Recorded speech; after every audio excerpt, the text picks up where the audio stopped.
Scientists have achieved something incredible. They've created microscopic robots that can think for themselves, sense their surroundings, and move completely independently. These robots are powered entirely by light, and each one contains a microscopic computer inside. Their size? Just 200 by 300 by 50 micrometers. That means they're smaller than a single grain of salt. Because they operate at the same scale as living cells, these robots could one day allow doctors to monitor individual cells or help engineers assemble tiny components used in advanced manufacturing. Powered by light, these robots can follow programmed paths, detect local temperature changes, and adjust their movements based on their environment, all thanks to the tiny computers inside them. This work was published in Science Robotics and the Proceedings of the National Academy of Sciences, also known as PNAS. Unlike previous microscopic machines, these robots don't need wires, magnetic fields, or external control systems. This makes them the first truly autonomous and programmable robots at such a small scale. Mark Miskin, assistant professor in electrical and systems engineering at Penn Engineering and senior author of the papers, explains the significance of this breakthrough. "We've made autonomous robots 10,000 times smaller," says Miskin. That opens up an entirely new scale for programmable robots. While electronics have been steadily shrinking, robotics hasn't been able to follow the same path. According to Miskin, achieving true independence at sizes below 1 millimeter has remained an unsolved challenge. Building robots that operate independently at sizes below 1 millimeter is incredibly difficult, he explains. The field has essentially been stuck on this problem for 40 years. At everyday scales, motion is shaped by forces like gravity and inertia. These forces depend on an object's volume. But at microscopic sizes, surface-related forces take over. Drag and viscosity become overwhelming, dramatically changing how movement works. If you're small enough, Miskin says, pushing on water is like pushing through tar. Because of this shift in physics, traditional robot designs simply fail. Tiny arms or legs break easily and are extremely difficult to manufacture. To overcome these limitations, researchers developed an entirely new way for robots to move, one that works with the physics of the microscopic world instead of fighting against it.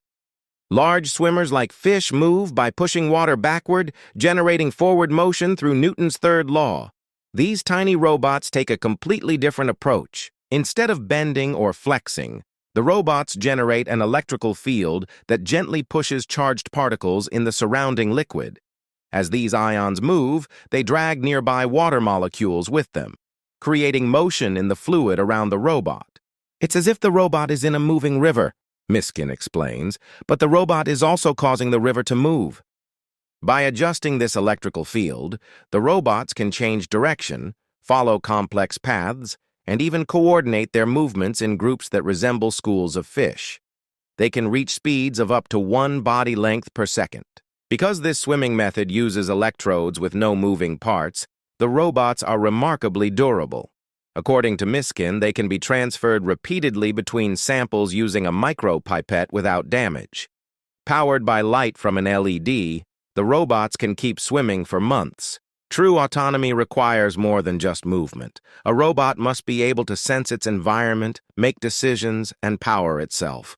All of these components must fit onto a chip that's only a fraction of a millimeter in size. This challenge was solved by David Blau's team at the University of Michigan. Blau's lab already holds the record for creating the world's smallest computer. When Blau and Miskin met at a DARPA presentation 5 years ago, they immediately realized their technologies complemented each other perfectly.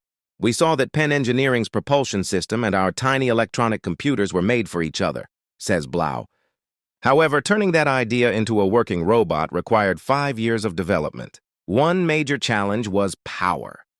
The robot's solar panels are extremely small and produce only 75 nanowatts of power, more than 100,000 times less than what a smartwatch consumes.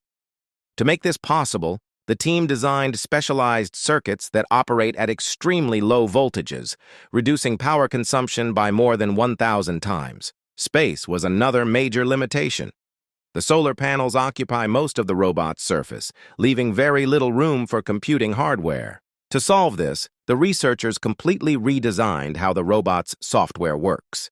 We had to completely rethink the computer instructions, Blau explains, condensing what would normally require many instructions into a single special instruction that could fit inside the robot's tiny memory. Together, these advances resulted in what the researchers believe is the first sub-millimeter robot capable of real decision-making. To their knowledge, no one had previously placed a complete computer with a processor, memory, and sensors into a robot this small. The robots include electronic temperature sensors capable of detecting changes as small as 1/3 of a degree Celsius. This allows them to move toward warmer regions or report temperature values that may indicate cellular activity. Communicating this information required a creative solution. To report temperature measurements, Blau explains, we designed a special instruction that encodes data in the tiny dance movements the robot performs. By observing these movements through a microscope and camera, researchers can decode what the robots are communicating, similar to how honeybees share information through movement. The same light that powers the robots is also used to program them. Each robot has a unique address, allowing researchers to upload different instructions to different units. This opens up many possibilities, says Blau, with each robot performing a different role within a larger coordinated task. These robots represent only the beginning. Future versions could carry more advanced programs, move faster, include additional sensors, or operate in harsher environments. The researchers designed the system as a flexible platform, combining durable propulsion with electronics that can be produced cheaply and adapted over time. This is really just the first chapter, says Miskin.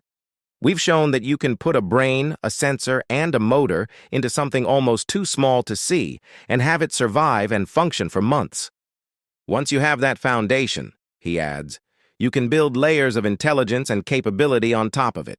This opens the door to an entirely new future for robotics at the microscopic scale.